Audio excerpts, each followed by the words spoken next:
He has a bachelor's degree in English and speech. He has a master's degree in counseling psychology.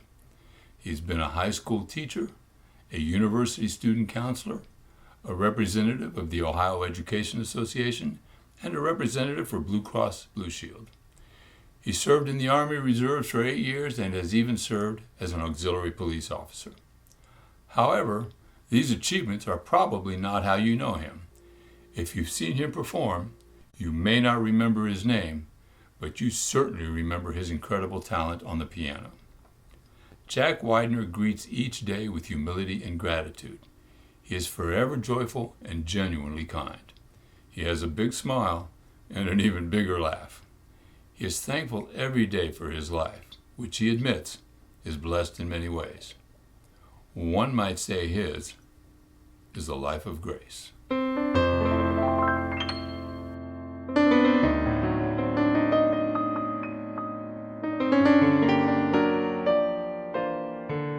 Hi, Jack. Hi. Never say that in an airport. Yeah. Okay. We're off to a great start. I love it. I guess probably to kind of let people know what's going on, we all had dinner, you and Larry and my wife and I, at our minister and her husband's home on Thanksgiving. Yes. And you started telling some great story. I mean, unbelievable. It's like movie script kind of stuff.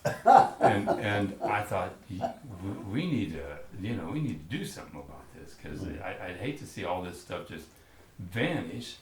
You have children, you have friends, you have people that probably don't know a lot of this stuff. I mean, your kids might, but grandkids, maybe not so much. Yeah, grandkids, and that's kind of why I'm doing this. Is just as a piece of history about you and your life, which has been amazing.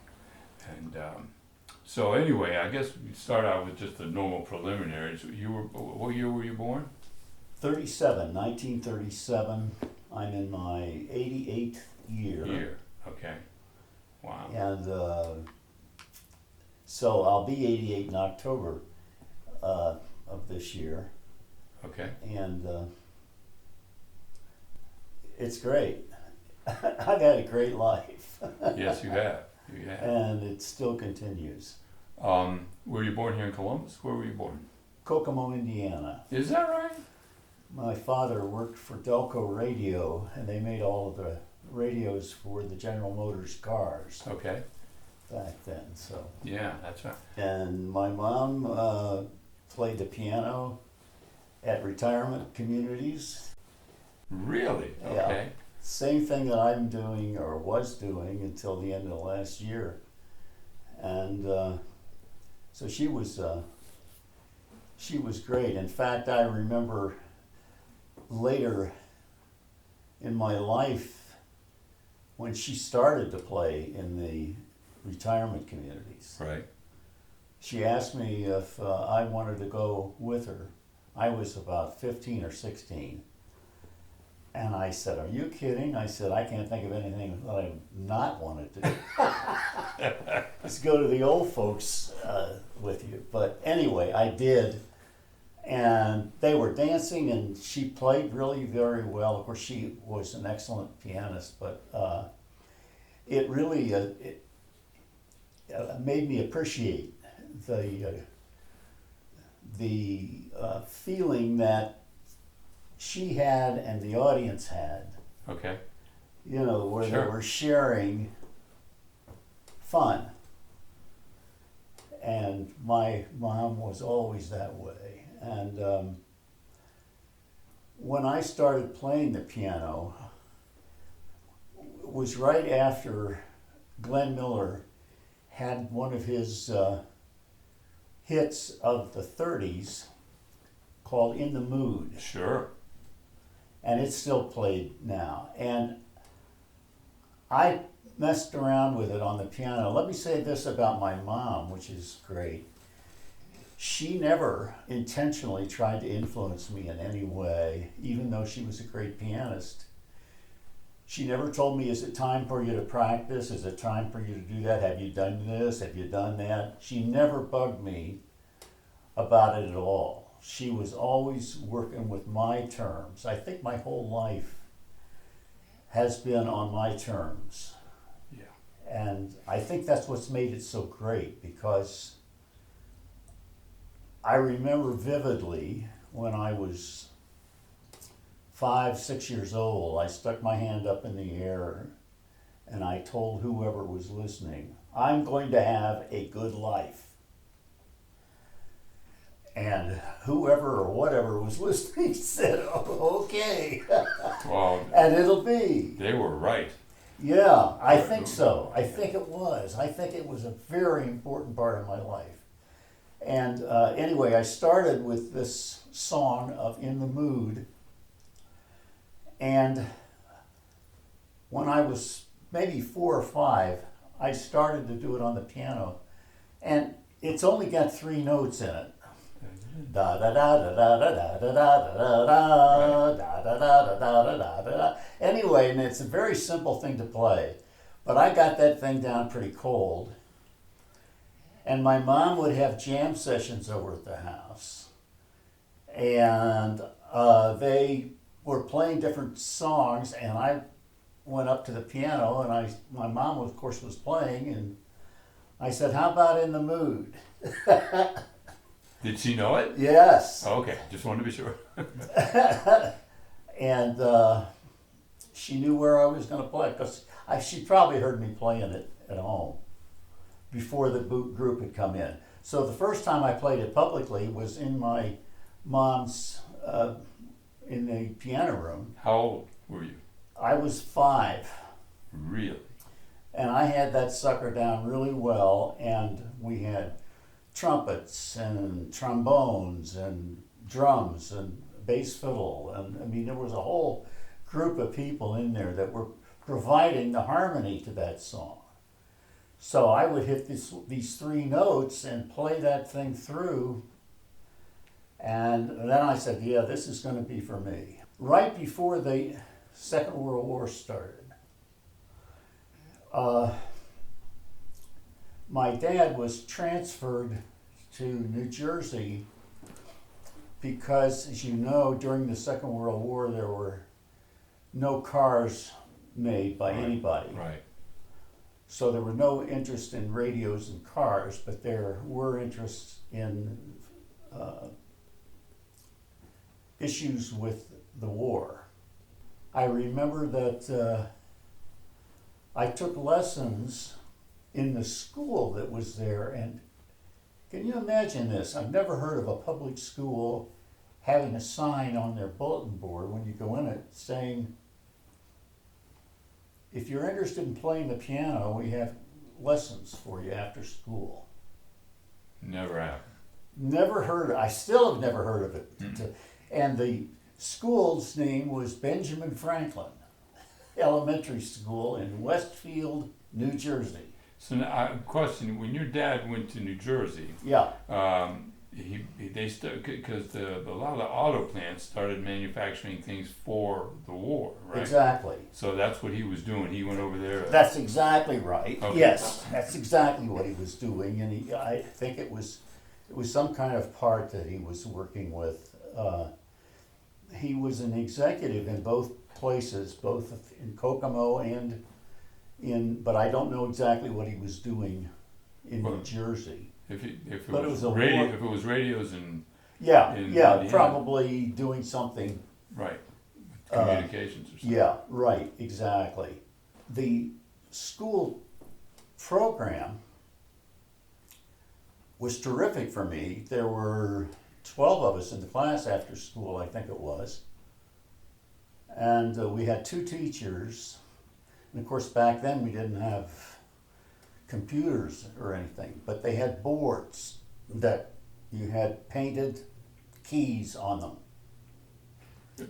And each of us had a board. And so one teacher would walk around and make sure that we were using the right fingering on the board for the exercise. And we'd take turns on one piano that was in the room, and the second teacher would be with the person whose turn it was to be on the real piano. Interesting. And my secret was every exercise I made it a point to be last, so that I got to really get that thing down. And I'd always have somebody else go in front of me. And I'd get up there and I'd rip that thing off, and the teacher would say, "Wow, you're good." So are you going to stick around? And I said, "Yes, I'm going to be in here." And I was in there for 2 years. And the war was ending then. This is like 1944. My dad was sent back to Kokomo. And what he had done is he rented the house out. So I went back to the same house that I lived in where I was born. And I started to go to grade school in Kokomo then. And the thing that was interesting, I was supposed to be in the second grade because I did kindergarten and first grade in Westfield. Well, they said, "You've learned everything that we do in the second grade." This is what the Kokomo people said. So you moved to third? So I moved to the third. So I jumped a year. And I ended up being 16 when I graduated from high school, 20 when I got out of college, 21 when I got my master's degree. What did you study in college? English and speech Okay. were my main things, not music. And your master's degree? In counseling psychology. Really? And I was a counselor at Ohio State University for 3 years. Okay, so tell us about this. Later on. You mentioned something about never having to fill out an application for a job. No, never So, had to fill out. I mean, that's amazing. Well, life has been that way for me, yes, my entire life. And I was always introduced by people. So that even that first job as a counselor? Yes. I'll tell you, I had learned enough about playing the piano that I said, well, I'm going to do this forever. But I said, it'll never be as a job, a main job. Right. Because I knew enough that there were no fringe benefits. No retirement, no sick leave, no leave of absence, none of that kind of stuff. You played, you got paid, and you're out the door. So your first job was a counselor at Ohio State? Yeah, but I had experience as a school teacher before that for 1 year as a debate coach in a town called Columbia City in Indiana. That was my experience, and in fact, the superintendent of the schools came to my house to interview me. And how did he even find out about you? I don't remember that part. But it was a phone call, and he said he was going to be in Kokomo and could I be available at certain times. So somebody called him on your behalf? Yeah. Okay. But I don't know who that was. I got there and I did my 1 year, and I was half in the bag in the evening of the spring. Okay, for some younger people, they might want to know what half in the bag means. Oh, a lot of booze. I had a lot of drinking going on with friends in a restaurant. Okay. And they are the ones who told me to get up and play the piano during a break of the band that was playing there. And I did. And the leader of the band wanted to know where I was playing, and I said, well, I'm not playing any place. I'm teaching over in Columbia City. And he said, well, you've got to call our agent or talk with our agent, and let me give you the card, and I will contact him myself, because I think you should be doing more with the piano. I said, okay, and I made an appointment to go to Chicago near the end of the school year, and I went to the guy's office, the agent, who talked to me on the phone and said, can you come in the afternoon, whatever it was, and play for me? And I said, yeah, and it was a restaurant.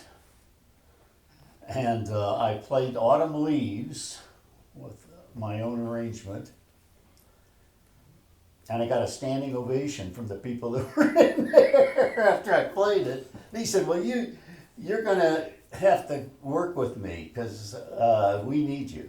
So anyway, I started with that agent in Chicago who had me work with he helped me get a trio going. I had a jazz trio. And we also had two sisters. They were not identical twins, but the other kind. And one was Miss California, someplace in the late 50s. And they were singing as a duo, but one was gorgeous and the other one wasn't. But they were twins. Okay, so unidentical twins. Yeah, unidentical. Yeah, exactly. And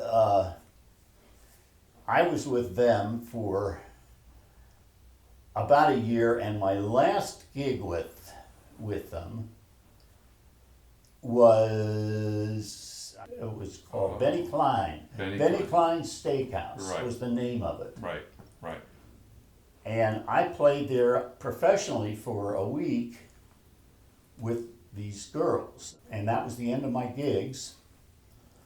And I thought, I remember the week very much. It was March of that year. And the snow was up to your knees. I thought, this is the last time I'm ever going to be in this town. And of course, I came back soon after that and Right. been here for the rest of my life. I was in Columbus for good because the dean of students at Indiana University, where I went to college, saw me on the center of the campus when I had finished my playing in Columbus. Okay. And he stopped me and he said, when are you going to quit goofing off with this piano thing and get serious about it? Well, he was one of my leaders for my graduate degree for the counseling. Was he offering you a job? Is that what he was doing? He said, I've got a job for you at Ohio State University if you're interested. Was this the counseling job? Yeah. Okay. And so I said, well, okay. So when you were traveling around with the twins, that you were still in your late teens, early 20s, whatever. You hadn't really found a real job yet, or were you employed as well, and still going out and playing all these gigs around the country and stuff? How did that work? At that time, when I was with those women, no, it was full time. Okay, all right. That at that time. You got tired of the road then. I got tired of the road. Yeah, it's exactly. easy to do. And a friend that became friend for life, and he meant everything to me. Dan O'Brien was his name. He was a colonel in the Army. He was a principal at one of the schools, but he was also, when I met him, a counselor at Ohio State in the education department. So he was kind of a buddy of mine. And I had lunch with him one day and I said, I've had great time on the road, but I'm tired of working out of a suitcase. And here, this is nice, but I don't have any windows here.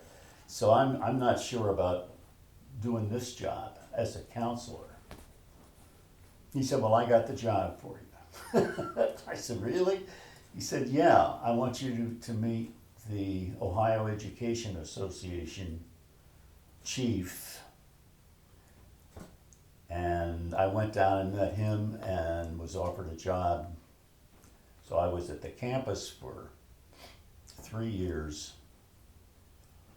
And then I started to work for the Ohio Education Association. You had an office with windows at that point? I had an office with windows in the end, and I had,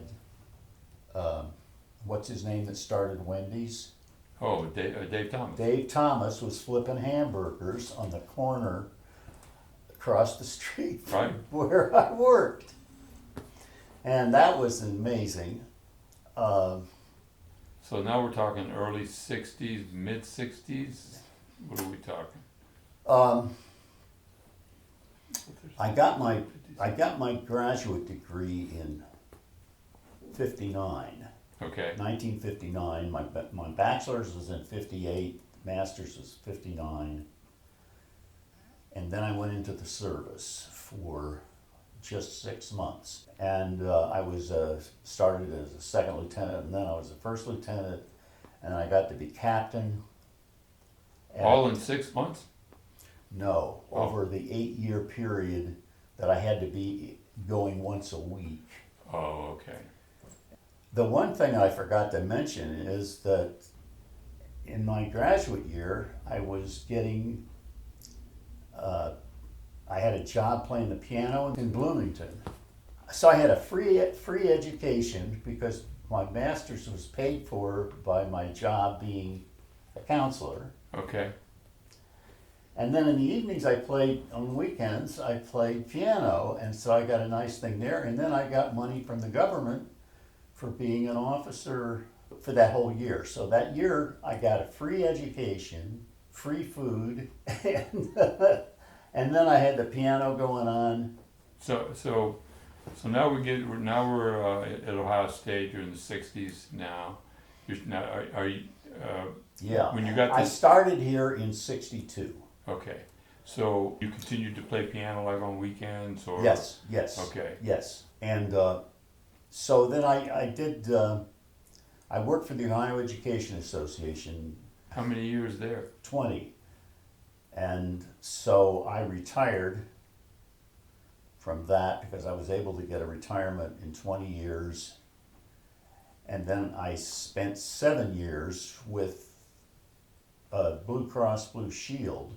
And if they had a problem with any kind of thing of their service, my job was to fix it.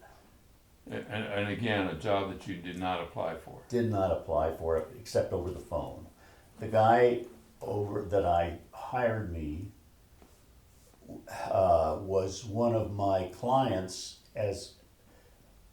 when I worked for the teachers because he sold insurance. He sold, which I was out working on, so he knew me from that. So this job was doing the same thing, but I was doing it with laborers and executives. And then I had the authority then to go back with whatever the problem was. My wife wasn't getting paid for this or didn't get this taken care of. Whether it was approved or should have been approved or not, if it was something that was weird, whatever it was, I had the authority to fix it anyway. Okay. So that we keep the people happy. So my whole life, really, with every job I've had, the main purpose of Jack Widner has been to be personable and concerned about whoever it was that I was working with. Whether it was an audience where I was playing the piano, whether it was a classroom, where I gave speeches to high school kids when I was with the Ohio Education Association, and I'd always start the talk with a song on the piano that was popular with the kids. And that would be my introduction. And then I'd say, there was a teacher behind that, even though there really wasn't. The teacher behind it was my mom, who never taught me anything. She never taught you any piano at all? No, but we played duets together. She had utmost respect for me from the very beginning. She knew I had talent and she supported it, but she never led me. Right. You know what I mean? She was She was a great teacher without teaching. She would listen to me a lot, but she never corrected anything that I did. She'd always say, "That's a good tune. I really like this part of it or that part of it or whatever." Meaning there were parts she didn't like, so she didn't tell you that. Maybe, yeah. It sounds to me like she was pretty intuitive, Very intuitive. and she saw your passion for it. Yes. She thought, you know what, he'll figure it out. I don't need to worry about this. She is the most important person of my life, I think, Right. in terms of what she was able to accomplish with me Right. without trying. I'm not so sure she wasn't trying. No, you're right. You know, The more I think about that, Right. we were very, very close. Yeah. And so anyway, that's all of these jobs that I had were connected because I had done the right thing with the right person, Right. whoever was responsible. So through It wasn't anything that I had written on an application plan. Gotcha. Somewhere along the line, you got married. You had a family. Yes. Okay, and you've got children. Yes, I have 4 children, and they are in Cincinnati, Columbus, and Chicago. Okay. One of them is a bank president, and Did they apply for that job? I'm sorry. I certainly didn't have anything to present to them about. I was just wondering if the Jack Widner magic, Well, fell I onto the kids. guess 3 of the 4 have done incredible. How many grandchildren total? I have one passed away, Okay. and I have 11 left. Holy cow. Yeah, That's a lot. yeah, I guess it is. Do you get much of an opportunity to see them? Do they come here, or have you seen them? Yeah, I'd say, maybe a couple times a year, Oh, okay. average. Yeah. Well, with 11, that's pretty good. It was the one that you brought up at our dinner, Thanksgiving dinner. Oh, How you ended up playing piano on a train. And, well, I got that job with a phone call to. I got a. This is in the magazine from Indiana University, and I had, as an alumna, I got the magazine, and it said we have set up a program for our retirees or whatever with this train company. I don't know what it was, and it was $5,000. Well, back then that was a hell of a lot of money. You bet. So I looked at it, threw it in the wastebasket. I remember this, and I said, "God, that's outrageous." And I looked in the wastebasket again, and I saw a piano in the corner, one of the pictures of the train. In the magazine. In the magazine. Okay. I got on the phone and I got a hold of the people that were in charge, and I said, "How about a free piano player for a free trip?" And they said, "Whoa, you got any credentials? Have you got a DVD or something?" I said, "Yes," and I sent it to them, and I had a first class plane ticket in a week to fly to California and back, and free passage on the train. And it was the American Orient Express, which they're not in business anymore, but it was an incredible train. Although I was doing this whole thing for free, of course, I had a tip jar. So I was able to do very well both ways with that. And somehow And I only played, couple hours a day. It wasn't very much. Somehow your daughter was having a grandchild, and Yeah, that was incorporated. Going to New York, we had one of the layovers was Chicago for like 3 hours, and my first granddaughter was supposed to be coming when we arrived in Chicago. So my daughter and her husband were able to come on the train. She was like this big, trying to fit through the door. And we had dinner together, which was great. And this train was unbelievable. We had French chefs and... So she got to eat on the train with you then? Yeah. Okay. All right. And then coming on back, I got off the train, and the baby was born. I was the first person to hold it. Her name is Madeline, and I wrote a song called Madeline. I've used it in my stuff. So that was in 1995. You were in a duo, piano duo. Andy Launer and me. I've got a sweatshirt that I can show you. It's got our pictures on the cartoon figures on the front of it, and it says Andrew Jackson Pianoforte. That was our name, and I was the Jackson, and my partner was Andrew. Of course, we picked one of the worst presidents we ever had, Andrew Jackson. Yeah. But I didn't know it at the time. I guess I hadn't paid attention to our name. But we became Steinway artists. We got the Steinway organization to provide us with pianos in places that we played. And I got one that was signed by Peter Nero. I don't know if you even heard of him. Oh, I don't know exactly who Peter Nero is. Okay. Sure. And it was a 9-foot Steinway, and it was in one of these units. It took up most of that part of the place. That was in the first place that we lived. This is the third one in here.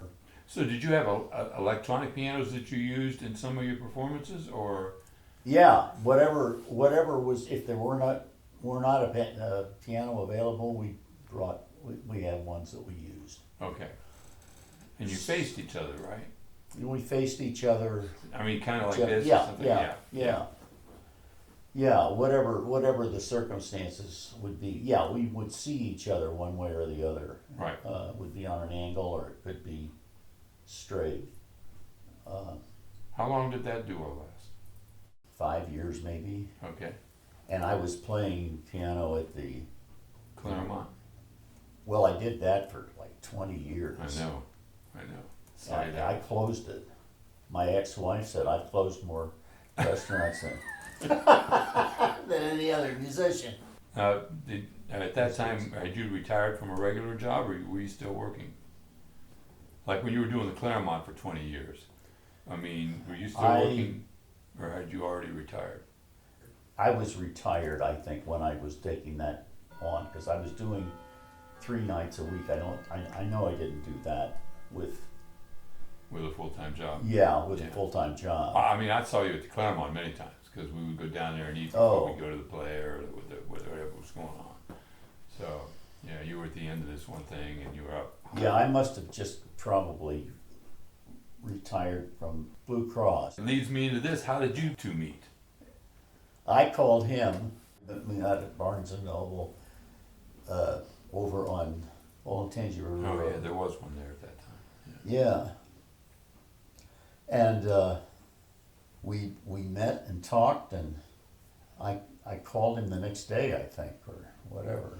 Yeah, when they got off to work, yeah. And we got together within a few months or a few weeks. Yeah, we just kept seeing each other, yeah. And then Joanne, of course, knew me from playing at her church. I guess that's it. Well, obviously you're condensing the story, yeah. You could talk about Linda Ronstadt, you could talk about Kenny Rogers. Wait, hold on. They were at the bistro. Right, as a matter of... And I played for Linda Ronstadt. She got up on the stage after she'd already played a set with me, and some guy that was sitting close to the stage said some kind of thing to her about, oh, hey, honey, how you hanging? Or you looking good? Or some kind of thing. And she looked over at him and stopped and said, why don't you go fuck yourself? Now, saying words like that at that time, it was a long time. You didn't say that among men. Well, that's what I was going to say, especially a woman. But you know, she was very outspoken. I mean, Yeah. she had kind of a reputation for that, you know. Well, the owner of the place was going nuts. And he said, we don't do things like that over here. And he really laid her out and said, you know, if you do anything like that again, well, you know, you're not going to be able to stay with your contract. So we started the next set. Oh, no. And she stopped again. And she said, wait a minute. She said, I just want to apologize to that man that I told to go fuck himself. I said, I'm apologizing.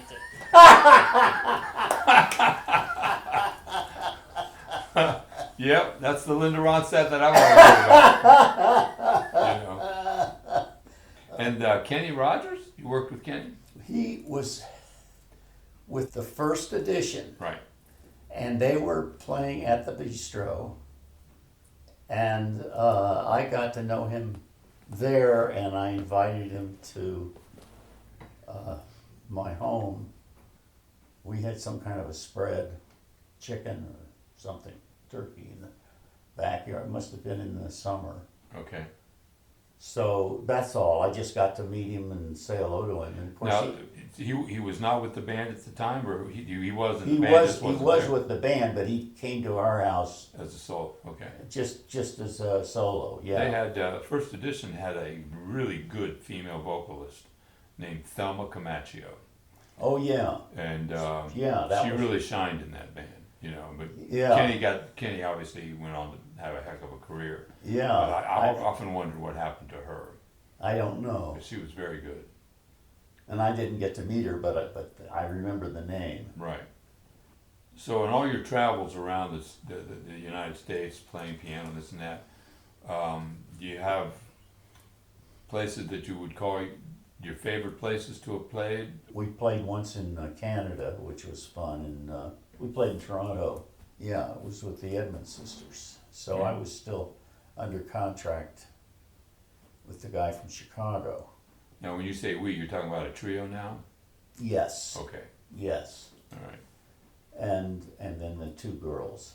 And their mother went with us. She was a She traveled trip and a half. with you? Yes, and she was. Well, Well, not with. I mean, I drove myself, Okay. and they drove themselves. So the girls must have been pretty young. Well, if she was Miss California. Yeah. Okay. She had just gotten that thing a year or two before she Okay. went on the road. I That's think. understandable, I guess. Yeah. Favorite time of year for you? What's your favorite time of year? I love all of them. Really? Not really. Yeah. Because you mentioned snow up to here and thought you Oh, were- and that just because that was the one thing that I remembered. That's pretty much me. I mean, I like everything. I don't have favorites. So if I said your favorite food, that would not No, be a good thing to ask. Is that what you're saying? it's okay, but I don't think I could give you an answer to it. Any regrets? None. Good for you. No, I'm very happy with everything that's happened. Well, I didn't know. I mean, I wasn't sure if you wanted. Some people don't like to talk about religion, you know. But I don't Oh, see. I- But I don't see. I don't consider unity like, you know, A religious fundamental kind of- religious. yeah, kind- right, you know, right, I feel it's exactly. far more spiritual. And of course, I saw your trio there many times on Mays Road. And, Yeah. And yeah, church has never been a big thing for me. Right. When I was a kid, I went to this one Sunday school. And the woman that led the thing said the reason she was looking forward to going to heaven was because of the streets of gold. Okay. I thought, what a bunch of horse shit. And I was only 10 years old. I was young when I said, if this is what the church thinks about. And I mean, I don't know about the streets of gold, but there are people that believe that there's an afterlife and that Oh, sure. We all don't know how it's going to work, but I'm very convinced that life is eternal, and one way or another, I'm going to be here 1,000 years from now. Maybe as a cat or a dog or another Jack Widner or not. It doesn't make any difference to me because I am so grateful for this one that I don't think it's in my place to be concerned Right. what it is I'm going to be, because I know it's going to be good. I know if I've had a good life, it's not going to be punished for any reason. Right. Yeah, I may not have as good of a life as I've had here, but I think I probably will. I just think the thing goes on. Science of Mind Mm-hmm. is the thing that hooked me. I wasn't looking for a church as a church, but I guess I was. The answer came at the the bookstore in Upper Arlington that had a Science of the Mind thing. And it had the Columbus contact in there. So it spoke to you. It did. And I was just thrilled that I'd found a home. Somehow this evolved into you performing. There, and then eventually you ended up at Unity on Maze. correct. Performing there quite a bit, as a matter of fact, right? I had a trio with the Mannings for a while, Okay. which was really a hoot. And I played the piano as a guest when I flew out to California, because he was a minister in Sacramento. Okay. Then he went from Columbus to Sacramento. I landed on a Sunday, played the piano for his church, and then I got on the train and got on there to go east with the Orient Express. Isn't that something? Oh yeah, amazing. The piano is probably the key to all of the experiences that I've had, because that was my introduction Right. to other people that were in other fields Well, I doing stuff. think music is a bond, period. Yeah, it is. with It people. is. And You might differ about everything, and all of a sudden you both hear a song and you go, right. I love that song, or Well, and these last years, the reason I quit was I thought, I've done this for 85 years, and I'm in my 88th year, and enough's enough. And not that I had any regrets about any of it, Right. but I thought it was a good time to hang it up, because I am beginning to have memory problems, and I didn't want to let the audience get caught up in it. right. I knew I could still fool them. Oh, Play the middle of something else, and and people would go like this. yeah, I don't know, as long as it sounded good, I don't think most people would care. Yeah, no, I don't think they would either. But I've always had fun with that. I've always had fun with the piano and the people. Well, it certainly has brought a lot of joy to you, to your life. It has. It has. I mean, just your presence, you're always smiling, you're always, laughing and yeah, life is. you've enjoyed life. Yeah, I have. I'm just thrilled. And even this guy who's more serious than I am. No. He laughs, he's laughing. Yeah. What's the yin and the yang? Yeah, Has to be a balance there, Yeah. I guess. And the cat has totally given up on all of us, I think. He decided there was no food out here, so he's out of here. You want to play something before I leave? Oh, Hold on. So we've got Jack and we've got a piano, and you can't hardly separate the two.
Garner played a concert? Yes, and when I was in school in 1957, in the fall, he came to our fraternity after his concert. And by the way, he's very, very small. He had to have all kinds of build-up for his feet to hit the keys. And it was a wonderful concert. And of course, Misty is the song that he's noted for.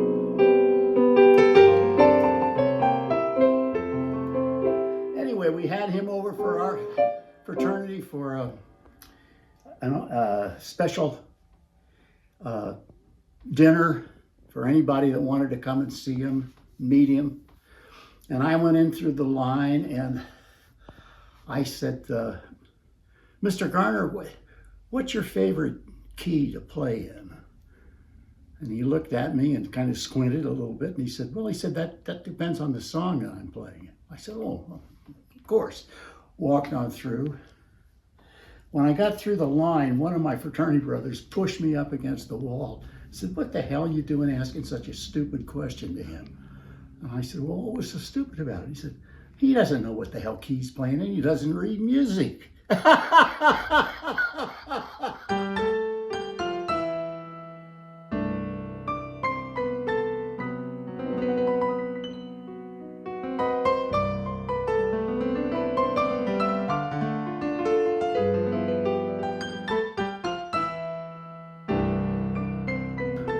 Well, whenever I leave this planet, this time period, I'm not requesting any special services or programs,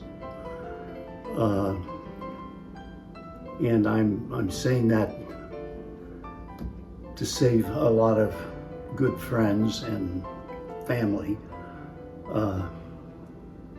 action. I remember that we had a fun party with my mom when she passed, and I'm not against that idea, but I definitely don't want to have a funeral service as such, or where we're gathered together to so I'm not into that, but if you want to have a party, that's cool. That's it.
And that was the story that I didn't tell, was that one of the pledges in our fraternity was responsible for getting me the job that I had while I was in for 6 months.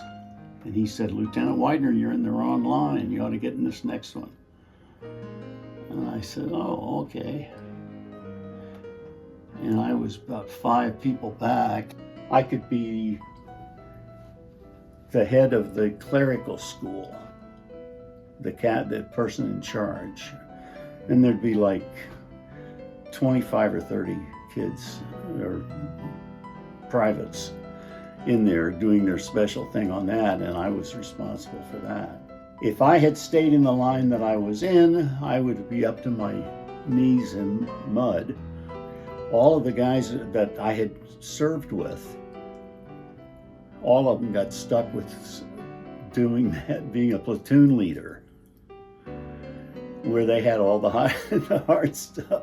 But because that pledge guy happened to be in that next line, and I got offered the opportunity to be in the service as a full-fledged officer, meaning, well, not that I wasn't a full-fledged, but you have to have recommendations for getting into anything.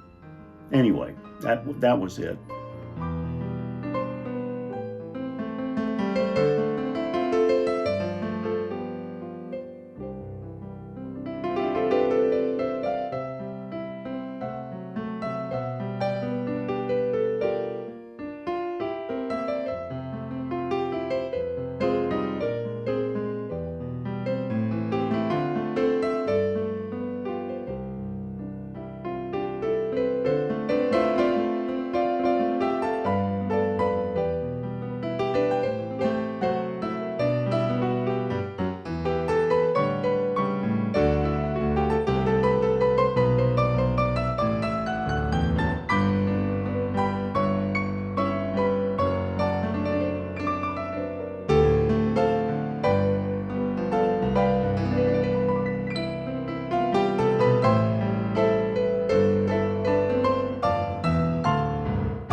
Jack Nicklaus had a museum open on Olentangy River Road in Columbus many, many years ago when Governor George Voinovich was governor. And I played for that open house on Olentangy River Road. And when Mr. Voinovich, Governor Voinovich, and his wife walked in and I was playing, both of their eyes got big and they looked at each other, and then they came over to the piano, and I thought, what the hell did I do?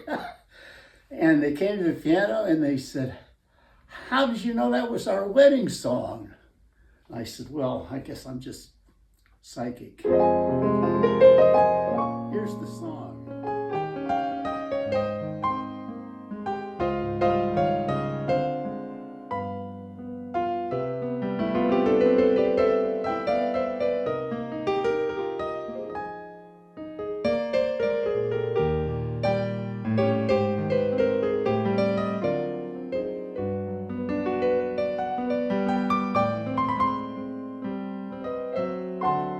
I had to play this song all the time now because I could tell the story about this Governor Voinovich and his wife at the Jack Nicklaus.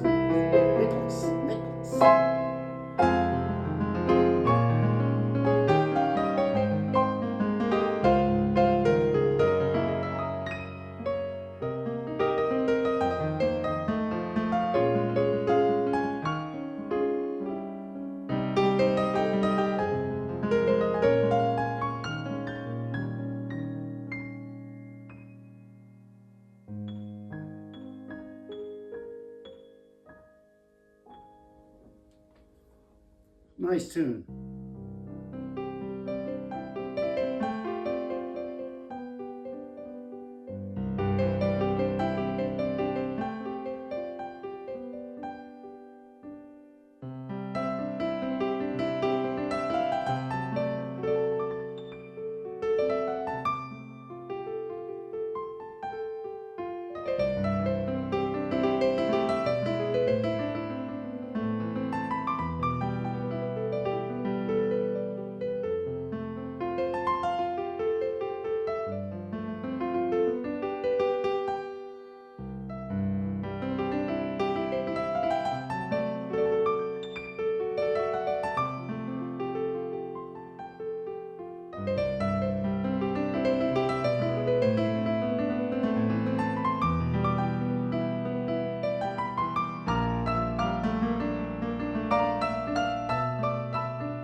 Jack, we just started recording, so go for it.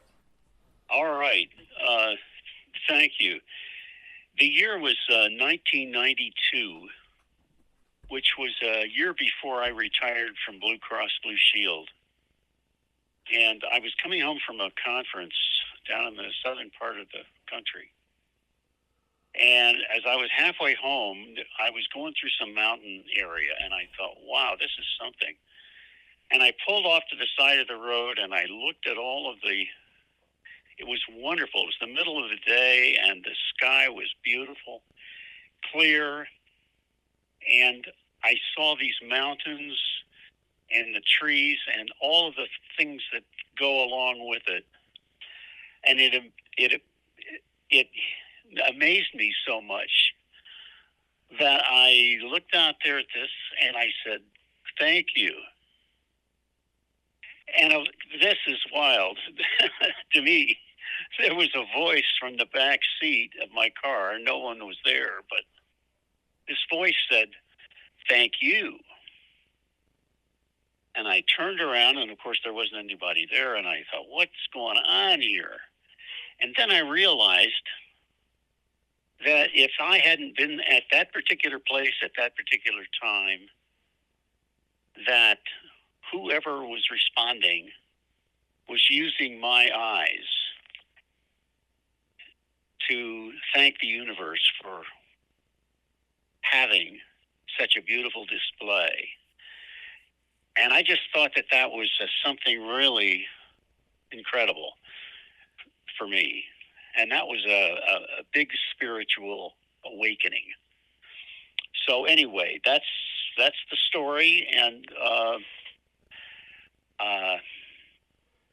So was this... it still stays with me. Right. Was this the beginning of a spiritual change in you, or just... No, it was kind of just an event that had happened in my spiritual learning. And I think that's the first time that I'd ever heard a voice actually respond to me. I've had some things where I've had thoughts that responded to me that I thought were spiritually based. But this is the first and probably the only time in my life that I've actually had a connection that I heard a voice that said thank you, and it was just very significant to me. If I hadn't been there, then that there wouldn't have been anybody for that voice to say thank you to. So I was in a very important part of my life and of the universe, I think. Okay. Which may sound like I'm bragging about something, but it was just feeling that I'm in the program, and officially was being recognized. Well, so that just sort of confirmed your spirituality a little bit. Exactly. That's what it did. Okay. And I think it stuck with me because, I've never believed in death. To me, life has always been eternal for everybody and everything. And once you get into that area of belief and the significance of it, I think you have a comfort level that doesn't tell you what happens next, but it's going to be good. Well, and whatever it is, you're going to be okay with it. Yeah, exactly. It's going to be a positive change. I really appreciate you calling and interjecting this story. Who would think that two words, thank you, would come from a spiritual moment of expressing its appreciation of you as a human being. Right. It was like, it looks like I've created something that was pretty good. Well, it's kind of the feeling that I got, and it wasn't a Jack Widner thing. It was the fact that he created these wonderful things on. And that's the thing that was special. Larry reminded me of it. He said, you didn't say anything about your experience coming home from that conference and in the mountains and so forth. And I said, you're right. I need to let him at least know about it. Well, absolutely. Well, it'll be included for sure. Your presence yesterday was very important to both of us. So, Well, anyway. Thank you very much. Thank you very much. And we'll talk and see you later. Okay, Jack. Take care. Okay. Bye-bye. Bye.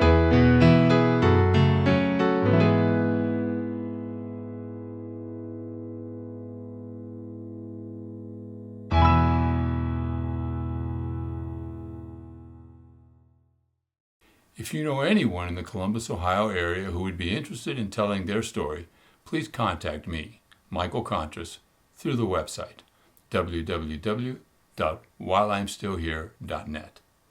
Thank you.